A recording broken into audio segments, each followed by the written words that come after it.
Hello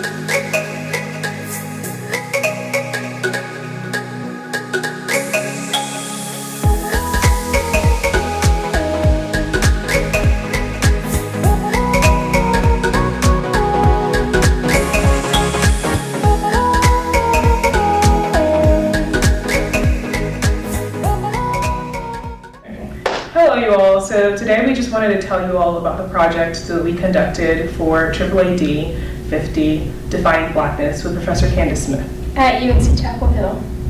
Our project was about Black Lives Matter and how social media has influenced people's opinions.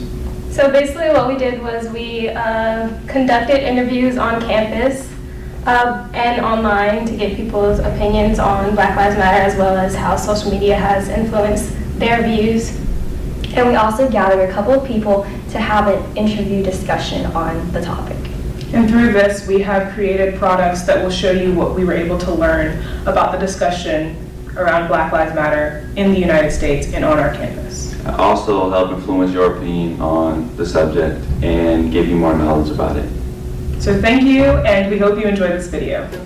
Hello, my name is Chris Reynoso. I'm a communication studies major and a senior. Hi, I'm Cameryn Goodman. I'm a first year. I'm an English major and a creative writing and education minor. I'm Julia. I'm a first year and my major is undecided. I'm Mina, and I am a first year, and I am a political science and AAAD African history double major. I'm Cameryn Gonzalez. I'm a first year and I'm a psychology major on the pre-med track with a minor in Spanish. Jadon. I am a first year. I am a business major and I'm on the track team. I'm Newbegin. I'm a transfer junior and I'm majoring in communications. I'm Isaiah Palmer. I'm a first year. I'm majoring in psychology. I'm Lucy Bailey. I'm a sophomore and I'm majoring in nursing. Josh Mukoro, freshman, computer science.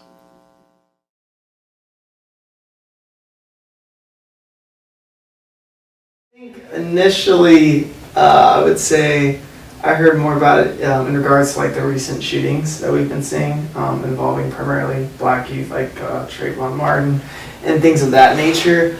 I understand the movement as, I guess overall I just think of it as a desire to try to bring more awareness to kind of the societal problems that we're seeing, primarily in relation to the African American community and police. Everybody knows about it. Twitter, like, trending most times. And I don't know, based off like social media and stuff, it's like it started off because of mostly because of white cops killing unarmed black people, and that starts off with people, well, black people claiming that Black Lives Matter, not saying that other lives don't matter, but saying that, you know, black lives should not be treated less than other lives. Okay, the first time I heard about Black Lives Matter, well, I don't know if it was Black Lives Matter this time, but it was whenever Trayvon Martin got shot. And yeah, and I remember like it really sort of resonating with me because it happened in Florida, where my family's from, and like I was surprised and I wasn't surprised because Florida's a very sort of like racially divided state. The thing that I was surprised about was like the nation's reaction, like how lots of people were like, not lots of people, like white people, they were like, oh, like what were the circumstances, like he shouldn't have been walking around, like they were sort of trying to justify, what was his name, Zimmerman, his actions. And so that was the first time I really realized how like different like African Americans and then like white people were treated. The whole thing about Black Lives Matter is not just saying that cops should not just kill black people, but it's also comparing how cops kill black people to how cops kill white people. True. And so you're looking at it like this old, like you said, black guy's waving the metal thing in the air and he gets killed. But you look right across, there's a white guy that's killing people and he still does not get killed. He still, you know, they somehow, some way handcuff him. It's like another thing I know is that it's been pretty steady, like it hasn't dwindled or faded, and it's been going on for around like approximately like the past 4 years since it came out, so it's still a pretty prominent movement that's been going on.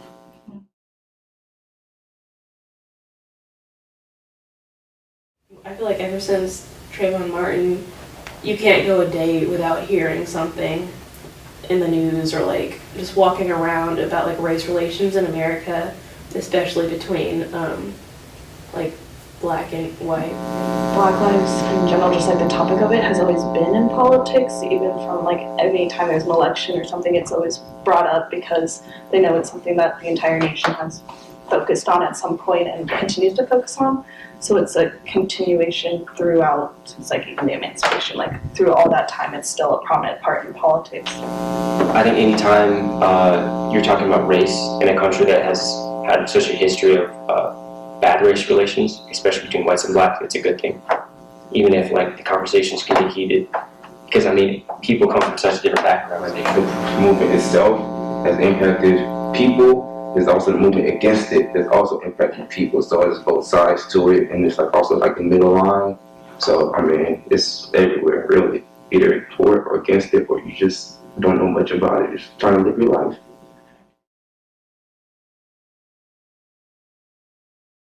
This whole movement. I think because it just seemed so incredibly unfair. Like there was no like, I don't know, like Rodney King, like I guess people were like less sympathetic because he was a grown man, and then it turned out that he did, like not in that instance, but like he did have some like questionable past current actions or whatever. But Trayvon Martin, it was just a kid walking around, and he got shot by someone that wasn't even a police officer. I think how things are covered plays a role as well. That happened during the President Obama's term, I believe, right? And I believe at that time, the nation as a whole seemed like they were shifting away from the Bush years and into this more openly, we have a black president, so therefore we should be able to see more overall equality in the country. And so what I think might have played a role, at least, is that the way that it was covered, especially, we watch CNN and a lot of these, I wouldn't consider them biased, but I would say that maybe sometimes the way that they report as opposed to other news stations is going to be different. And so I feel like there was a focus on the innocence of Trayvon. And there was nothing that could have criminalized him.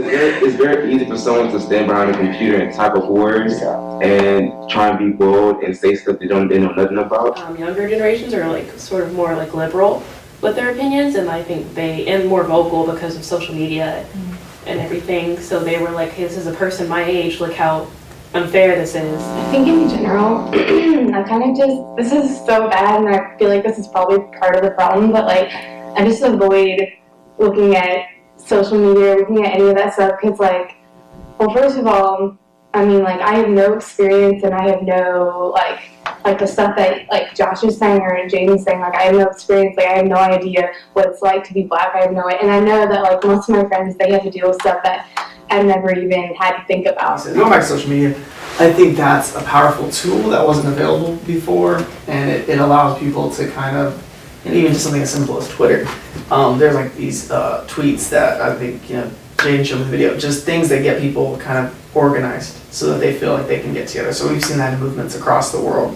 and that includes for the Black Lives Matter movement, and that people can more easily set up groups because they no longer feel like it takes as much effort. I feel like it's not as intimidating. I feel with social media, it's such an open platform for people to say whatever they want to say about anything, and there can be some very weighted opinion ones, and then there's also some that are very responsible ones. Also, there's such miscommunication. Like, even when you're texting someone, it's so much better to have a conversation in real life, because if you're texting someone, you don't understand their tone, or if they're being sarcastic, and imagine that on a wide scale, on like the whole world, like Twitter, and multiply it times like 1 million. I mean, I think it's biased, but I don't think it's like a bad bias. I think it's been generally positive. So, like, I see whenever people get misconceptions about Black Lives Matter, people just correct them, and it's not really like toxic. It's not like some aspects of like feminism, where they try and like put down people's morals. It's more of a pretty like level-headed discussion. You have the middle, but then you also have these two extremes, where I think you have the left who wants to go back to that idea that it's a form of favoritism or a way of getting back to the All Lives Matter movement, kind of contradicting that. So I think you have that version that is always going to kind of go against the movement itself. And then I think you have a more extreme version sometimes, unfortunately, that is kind of sometimes, from what I've seen, and I'm not saying this is the whole movement, but paints the movement as against police. It kind of goes what you were saying. I agree with that. The extremes of both ends.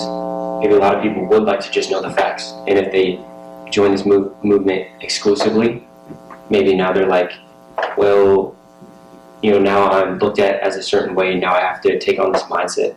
I think it's good to be the middle road. I wish there was. I feel like All Lives Matter, because like that was a backlash for Black Lives Matter. It's like we should make it All Lives Matter movement, and people are like, no, because that's not having the true meaning of Black Lives Matter. But I feel like just something that includes all races, because that's how communication, that's how like development and growth is going to be fostered. Because many people won't join Black Lives Matter because like the connotation that it holds. Saying either like they're not directly affected by the Black Lives Matter movement, or they're apathetic, they just don't really care, they don't want to care, they don't have time to care or whatever, or they're, you know, afraid that it will like lead to sort of extremist actions. And I feel like there's some people that you're just not gonna change. I would say maybe another thing why people are kind of maybe are on the fence is that, like how you're saying, there's different groups within the Black Lives Movement that they can form any groups that maybe the person in their location, they don't particularly like the way that the group is promoting it. And so they're like, I like the movement in general, but my specific group, I'm not 100% sure like if I'm on board with them. Maybe that could play into why they're on maybe. I said people that it really doesn't involve them. If it doesn't involve my race or me personally, then why am I going to look deeper into it, or why am I going to be all for it? But I feel like maybe they think, oh yeah, Black lives do matter. Oh yeah, all lives matter. But also with the hashtag Blue Lives Matter, maybe they care about Black lives, but they also care about Black lives, and like they're on like the middle ground, like. But then you have some Black people that would maybe see a white store and then vandalize it, destroy it. I'm like, why are you doing that?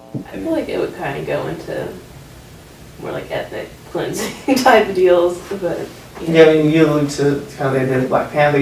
I think anytime you start taking up arms and you begin to use violence. Yeah, vigilante justice, pretty much. Once you start, extreme to me is once you start having such hate toward, it may not always be killing somebody, once they have such hate to just, I mean, you can start off like you have anger towards cops, and then for every little thing you get angry towards white people. When people get it, they see what's going on, they don't understand it. Like, this is different. Like, you can see something, you could know, like, you're like, oh man, they killed him, they killed him, they killed him. You can see like the facts, but they don't understand that they don't actually feel the pain. But you never want to be too extreme, because when you get too extreme is when you lose focus of what you're actually fighting for.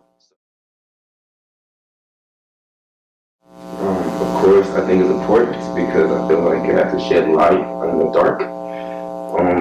But as for why is it important that people don't think it's important? I mean, it's pretty obvious. Black people are getting killed way more, or going to jail way more. If I hear someone that's not Black say they don't support it, I kind of understand. It's like it's not like. Because it's not involving your race, it's not affecting you, so. I would want to know why. Yeah. And also, like, don't immediately just be like, why not your room? Just like listen to what they're saying, and because everyone has a reason, you know, why they believe a certain thing. I've never really thought about this, but like, what are the results that you want? Like, people want to change, but like, where do you want to get to exactly?